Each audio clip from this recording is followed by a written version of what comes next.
Right, the corn for hurricane. First of all, apologies that I've got a sore throat. I am feeling much better today. I haven't got the shakes anymore. So I'm happy to be working on open amplifiers. But I do apologise. I can't do much about the voice. And I also can't afford to take any time off work. So here we are. This Cornford. I showed this to you on the channel a couple of videos ago, briefly. It's coming because it's got a volume dropout issue when it's hot. So the customer was playing it. It'd been on for a while and it just dropped out, just lost volume. He couldn't remember if it dropped volume instantly or if it was a slow dropout, which would indicate, a heater filament issue or heater supply issue, sorry.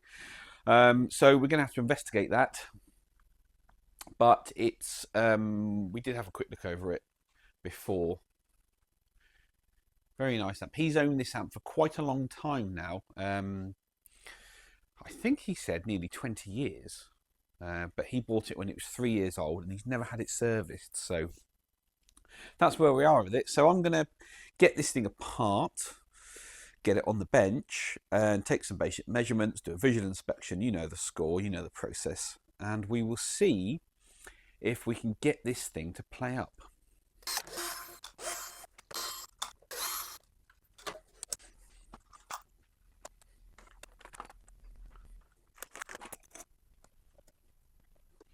Okay, so the rear of the cabinet is off and we can get a good look inside. So first thing, serial number 0240, built 19th of October 2001.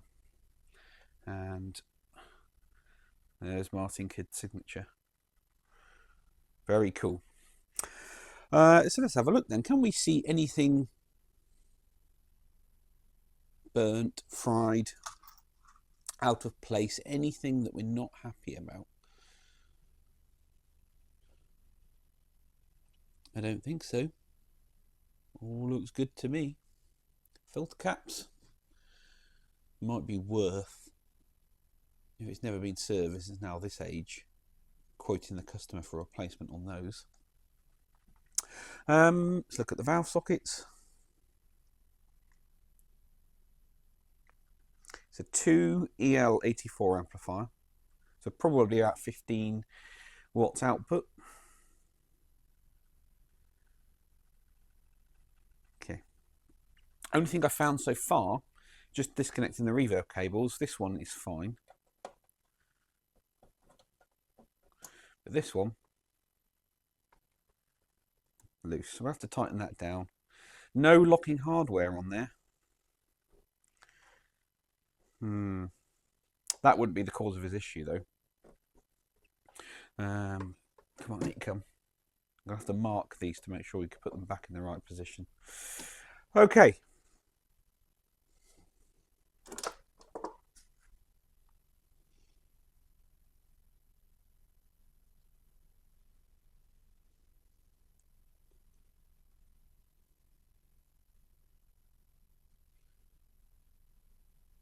Right, let's carry on.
Right, so as you can see, that's the output sine wave, and it does not look good, does it? That's not good at all. So I'll tell you the setup. We're into the high input there. I've got my reverb off, bass on 0, treble on 0, mid on full, master on full, and gain there is about halfway up. That's the output there. That looks awful. I've got to back it all the way down to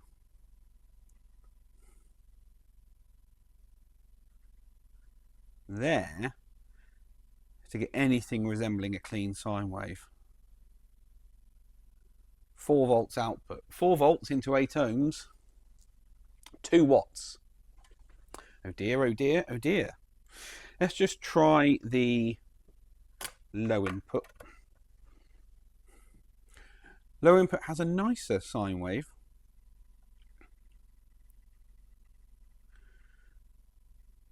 Get around 6 volts output, which is 4.5 watts. Something's not right in this amp, is it? It's not very happy at all. Okay.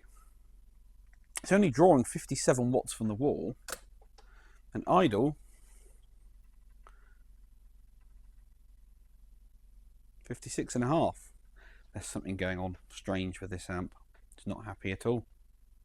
Okay, so I think the best thing to do is a bit of signal tracing. So I'm going to go through the amp, go through each gain stage, and try and find the point where we've got a signal drop out, because this thing should easily be doing 12 watts, you know, without breaking a sweat.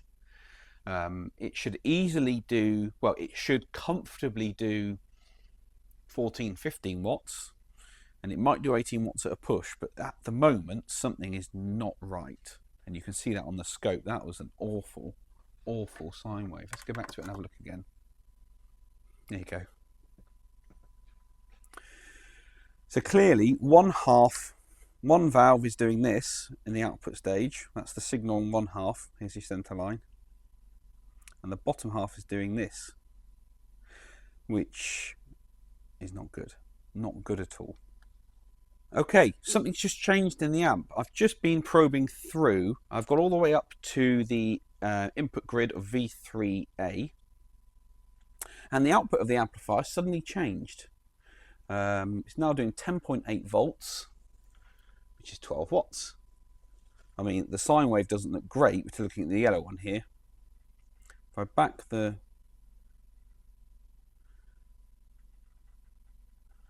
gain down,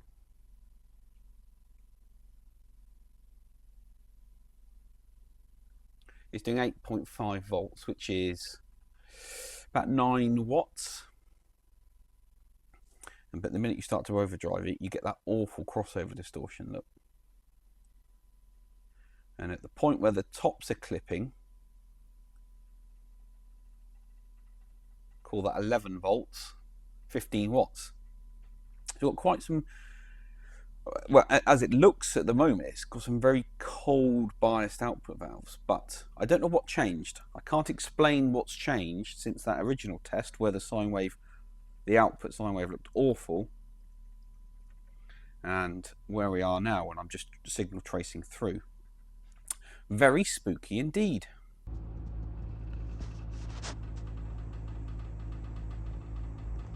Okay, it's had a good soak test now, and the output sine wave remained pretty stable.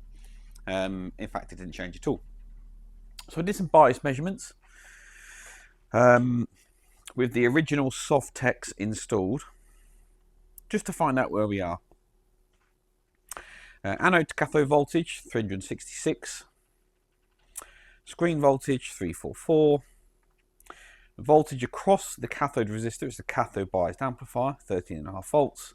Value of that resistor 219 ohms. Gives us a combined cathode current of 61.6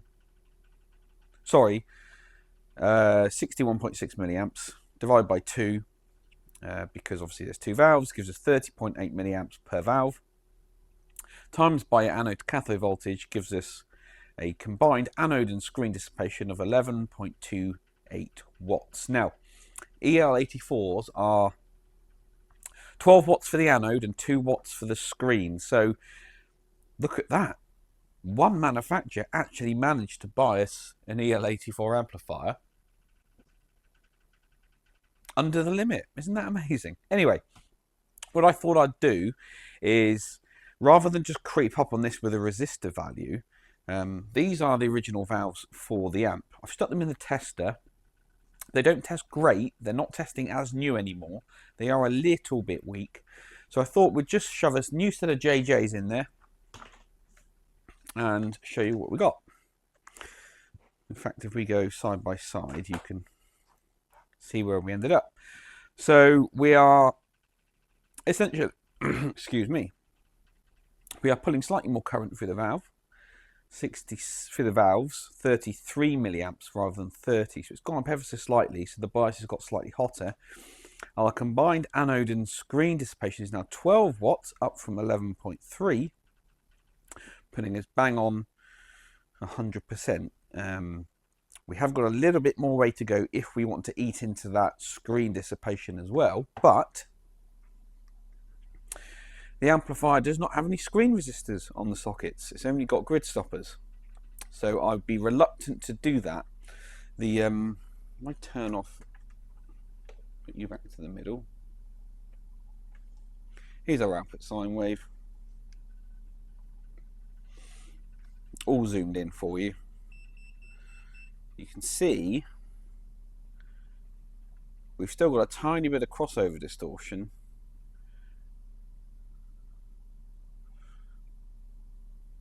And that's the point where the top and bottom are clipping, just there. 11 volts, which is 15 watts. So it's a difficult one because we're now at the max design limit of the output valves. Now, we could probably get these up to around 110% and reduce that further, but I don't think that's the issue with the amplifier. The issue it's come in for is, why does it keep dropping volume? Or why did it drop volume? And why, when I first started it up, did it have a really strange output, which as it warmed up, it then cleared? Are those two things related or not? But since I fitted the JJs, and it's been running for about an hour now, and I have done a full heat cycle on it, it's not playing up at all. It's not playing up at all. Whatever I do, I cannot get this amplifier to play up. I think that is the way this amplifier was designed.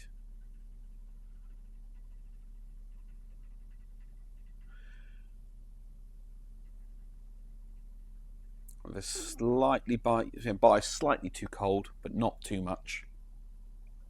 I think that's the way this amplifier is intended to be run. And in fact, when you play guitar through it, it sounds great. It sounds fantastic.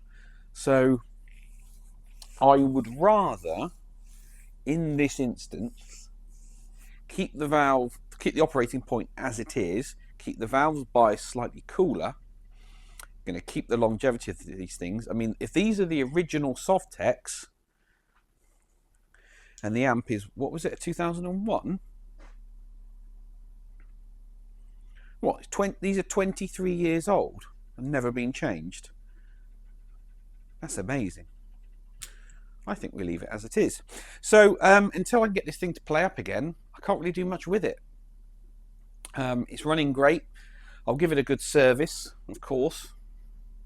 Make sure everything is tight, make sure everything is clean. I'll scope the B+ rail, make sure we haven't got any excessive ripple. I'll rescope the amplifier, the signal path, making sure everything's good.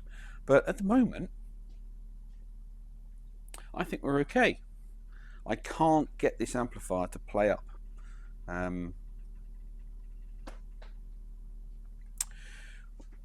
Which is frustrating, because I'd like to give the customer a confirmed, yes, this was the issue, and this is what I've done to fix it. But if it doesn't play up, I can't. It's running great at the moment. What else could we do? Let's think outside of the box.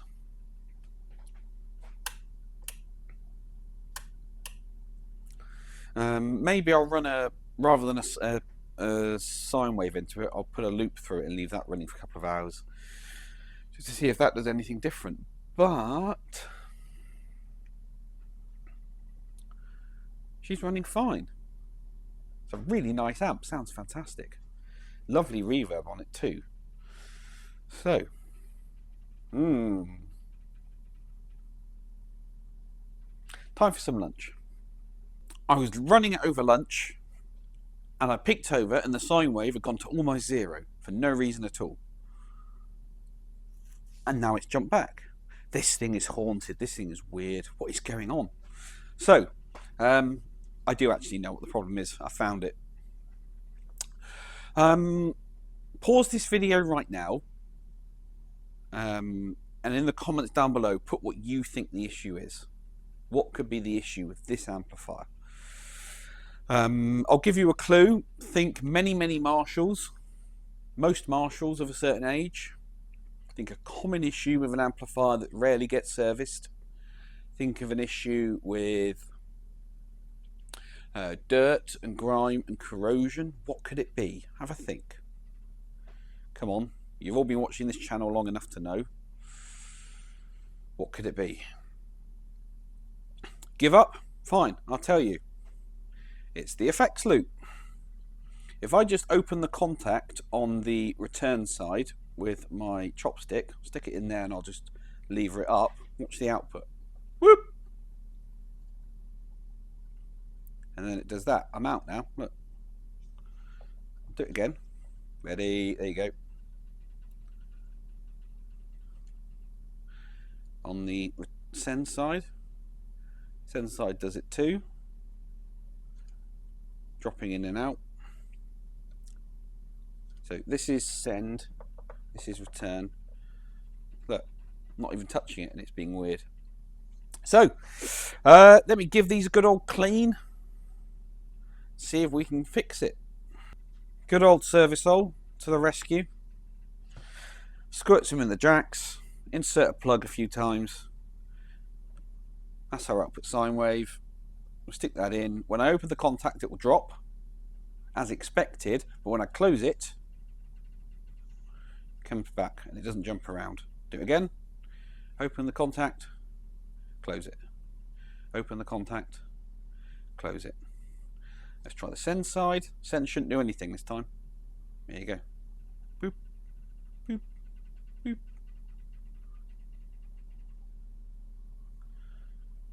Absolutely fine. So, what did this amp need? Not much, to be honest. Good old service and a sort out. That was it. I'm going to ask the customer if he wants to stick with his original Sovtex. They don't test super strong or as new anymore. They are worn, but they're not bad. He could keep those as spares and have a new set of output valves, or he could just run those and replace those when he wants to. But yeah, going to leave this running for another hour just in case, and then we'll button it up, call it fixed. Okay, customer has approved the new output valves, which is good news. And I know what some of you are thinking. Well, what about that weird sine wave we had at the start of the video? What happened to it? Where did it go? Well, I'll show you. So if we put the amplifier back to the same operating conditions, which was reverb on 0, treble on 0, mid on full, bass on 0, master on full, and we had the gain control at noon. Well, that's now our output sine wave. 12 volts. 12 volts into 8 ohms is 18 watts. Thank you very much. And if I now open that contact in the return socket, as I did before, you'll see on the scope what happens. There it is. There's the weirdness.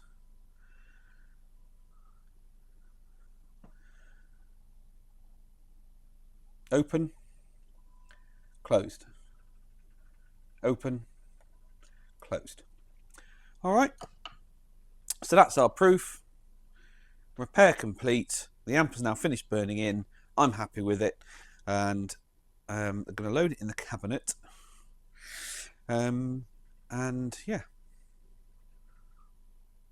call it complete. Well, that's it then, guys. Thank you very much for watching this Halloween special bonus episode. Hope you enjoy the repair. Nice and easy.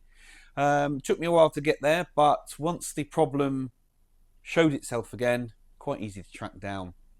Dirty effects loop sockets, pretty common, especially on an amplifier where those sockets are pointing upwards, so any dust and stuff naturally falls into them. But there you go. So yeah, please give this video a thumbs up, all your comments and questions down below. Subscribe if you haven't already, join the channel like these guys have, and I will catch you all at the next one.